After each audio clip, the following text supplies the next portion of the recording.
और वो दोनों सरकारी शख्सियात थीं कि जिन्होंने मजबूर किया।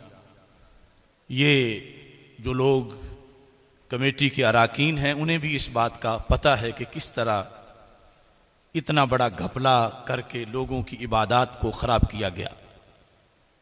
तो हमारा मुतालबा है कि कमेटी भी वो ना हो जो हाँ में हाँ मिलाने वाली हो या हुकूमती वजीफ़ा खोरों की हो, और फिर उन पर दबाव भी ना हो और उन्हें आज़ादाना कुरान और सुन्नत की रोशनी में फैसले करने का मौका दिया जाए।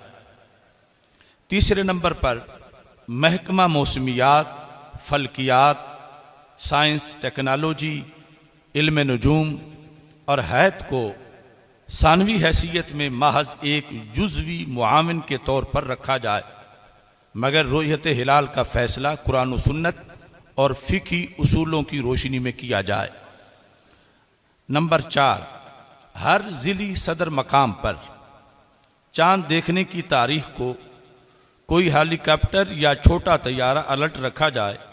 यूं ही जोनल रोयत हिलाल कमेटी को शहादतें मौसूल हों तो तनकीह के बाद फौरी तौर पर जोनल कमेटी मुस्तनद गवाहों को बजरिया तैयारा जहां मरकज़ी रोयत हिलाल कमेटी का इजलास हो रहा हो वहां उन्हें पहुंचाए, ताकि वो गवाह मरकज़ी रोयत हिलाल कमेटी के रूबरू गवाही दे सकें।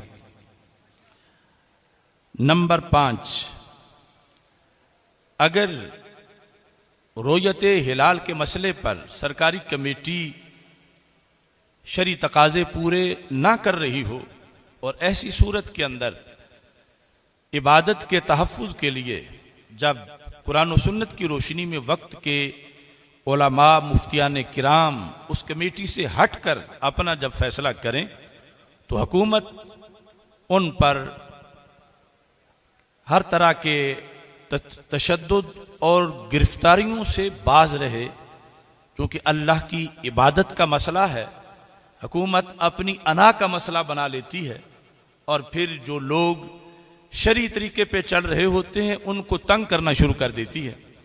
तो ये भी हमारा मुतालबा है कि हुकूमत इबादत के अंदर मुदाखलत न करे।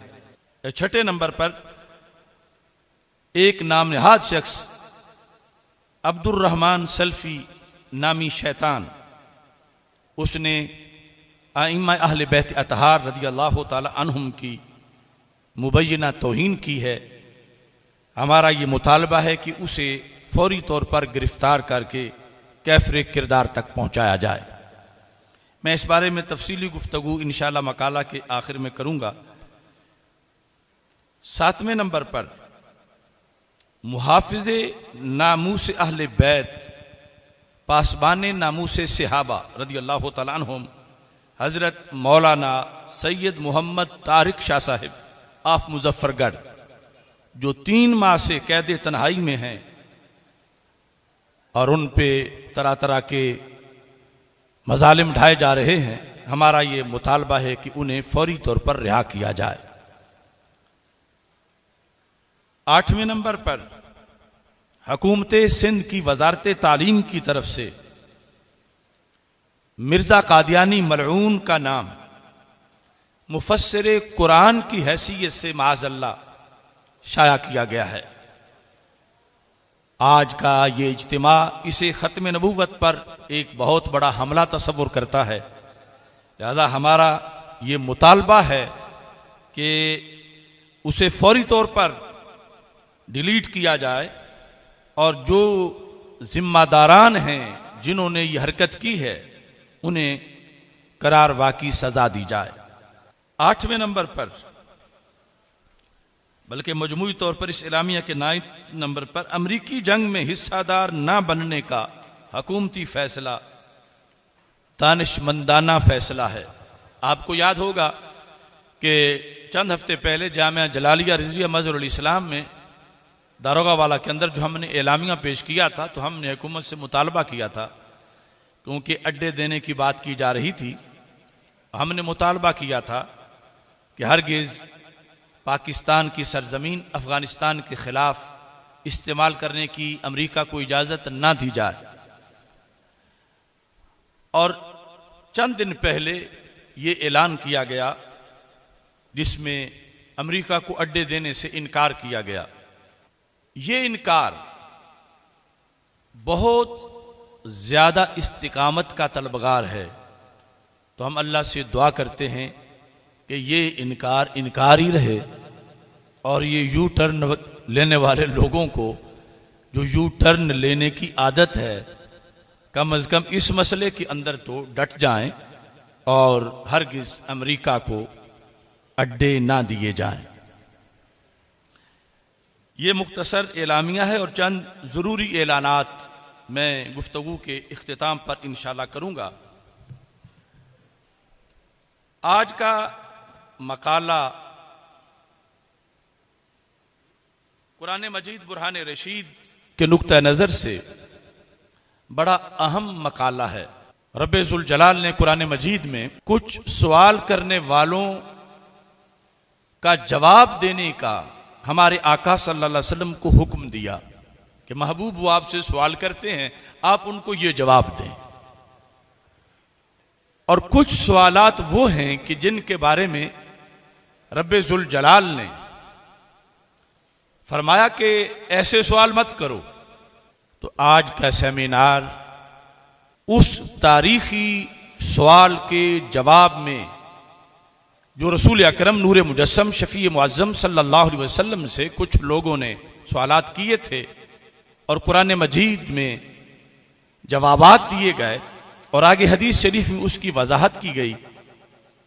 तो सुन्नत नबवी के मुताबिक यानी दीन मतीन का एक बहुत बड़ा शोबा जो नस्ल दर नस्ल इस तालीम से मुंसलिक है, आज का ये मौजू उस सुन्नत की अदायगी के लिए है कि नबी अकरम नूर मुजस्सम शफी मुअज़्ज़म सल्लल्लाहु अलैहि वसल्लम ने अपने माहौल को जो जवाब दिए थे उसी के लिहाज से, क्योंकि आप ताजदार ख़त्म नबूवत सल्लल्लाहु अलैहि वसल्लम हैं और आपने क़यामत तक के हालात को सामने रखकर जवाब दिए। कुरान और सुन्नत के अंदर जो वजाहतें हैं उसके पेश नज़र आज का ये सेमिनार मुनक्किद किया जा रहा है। अल्लाह ताला ने 7वें पारे में तो ये फरमाया, या अय्युहल्लज़ीना आमनू ला तसअलू अन अशिया इन तुब्द लकुम तसुकुम। ईमान वालों वो सवाल ना करो कि अगर उनका जवाब जाहिर कर दिया जाए तो तुझे बुरा लगे। तो एक चैप्टर वो भी है कि जहां जवाब देना तो दरकिनार, सवाल करना ही जायज नहीं। और एक चैप्टर वो है कि जिसके बारे में अल्लाह को इतना पसंद है कि दूसरे पारे में खालिक़ कायनात फरमाता है, यसअलूनका अनिल अहिल्ला। महबूब सल्लल्लाहु अलैहि वसल्लम ये आपसे सवाल करते हैं किसके बारे में? अनिल अहिल्ला, हिलाल की जमा है। और वैसे ये चांद तो एक या बदल बदल के तो नहीं आता, मगर जमा इस्तेमाल की गई तो मतलब है नए चांद के बारे में जिसका नया होना, पैदा होना, उम्र का शुमार करना, ये सारी इस्तिलाहात आगे हम बयान करेंगे कि है तो ये सदियों से, फिर हर महीने नया कैसे होता है कि नया चांद तुलू हुआ है। वो एक मुअय्यन जिस्म है वही आ रहा है, मगर उसको नए होने का भी एजाज हासिल है। और नया होना जो है वो अहिल्ला से साबित है, क्योंकि लफ्ज जमा का इस्तेमाल किया गया। और यहां पर इमाम बैज़ावी ने भी बातें की, जलालैन में भी हैं, यसअलूनका या मुहम्मद सल्लल्लाहु अलैहि वसल्लम अनिल अहिल्ला। दे क्वेश्चन अबाउट न्यू मून, नए चांद के बारे में वो पूछते हैं। क्या पूछते हैं? लेमा तब्दू दकीका सुम्मा तजीदू हत्ता तमतलिया नूरा सुम्मा तऊदु कमा बदत वला तकूनु अला हालतिन वाहिदा कशम्स। शायद हमने कभी ये गौर नहीं किया कि ये भी सवाल करने वाला है कि सूरज की तो एक ही हालत रहती है, चांद की हालतें क्यों बदलती रहती हैं। यानी चांद कभी धागे जैसा बारीक, कभी पूरा गोल, कभी गायब, कभी फिर तुलू, और सूरज सदियों से हम एक जैसे ही देख रहे हैं। तो कुरान मजीद में यसअलूना का अनिल शम्स नहीं, यसअलूना का अनिल अहिल्ला, ये बाकायदा तफसीर मावरदी के अंदर और दीगर तफासीर के अंदर, बिल्कुल तफसीर इब्ने जरीर में भी इस बारे में बहस की गई कि ये सवाल किस बुनियाद पर था और इसकी इतनी वजाहत किस लिए की गई। तो हजरत मुआज बिन जबल रदी अल्लाह ताला अन्हो और एक दीगर अंसारी सहाबी, उन्होंने ये सवाल किया रसूल अकरम सल्लल्लाहु अलैहि वसल्लम से कि ये बारीक सा जाहिर होता है फिर बढ़ता जाता है, हत्ता तमतलिया नूरा, यहां तक कि नूर से भर जाता है, गुलाई पूरी हो जाती है, सुम्मा तऊदु कमा बदत, और फिर बिल आखिर गायब होने के बाद, महीने के बाद फिर तुलू होता है, तो जैसे कभी एक महीना पहले था वैसे ही होता है। वला तकूनु अला हालतिन वाहिदा का शम्स, ये सूरज की तरह एक हालत पे क्यों नहीं रहता, ये उन्होंने सवाल किया।